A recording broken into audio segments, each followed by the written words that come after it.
ఈరోజు గోధుమ రవ్వ, సగ్గుబియ్యము, మినప్పప్పుతోటి దోశ ఎలా తయారు చేయాలో చూపిస్తున్నానండి.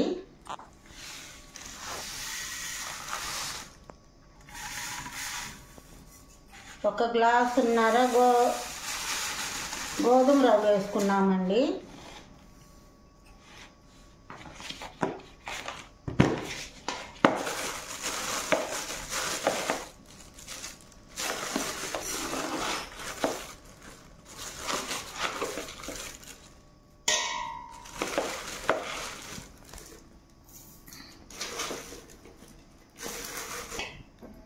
గ్లాసు మినప్పప్పు వేసాను.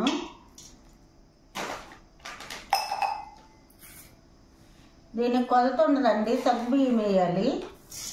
కొంచెం వేసుకున్నాము, 2 పిడికిళ్ళు సగ్గుబియ్యం వేసాను.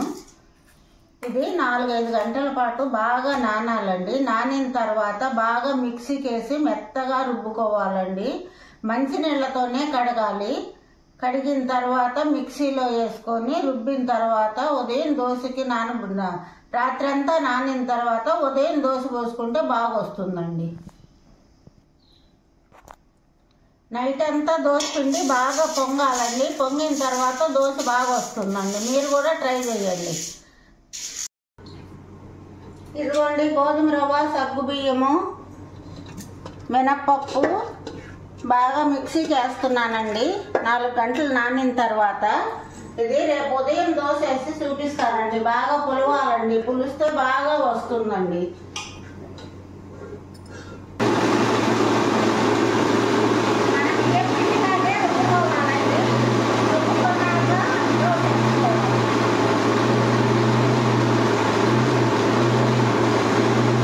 ఇలా మెత్తగా దోశ పిండిలాగా రుబ్బుకోవాలి.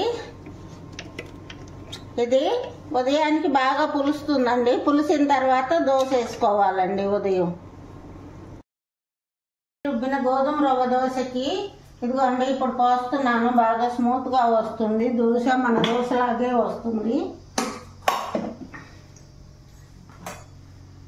ఇప్పుడు కొంచెం ఆయిల్ వేసుకుందామండి.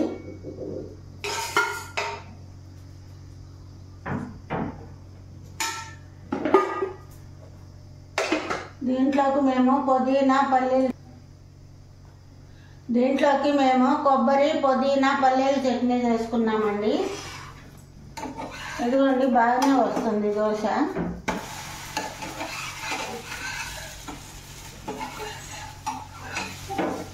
కొంచెం ఎర్రగా కాల్చుకోవాలండి, గోధుమ రవ్వ దోశ కాబట్టి.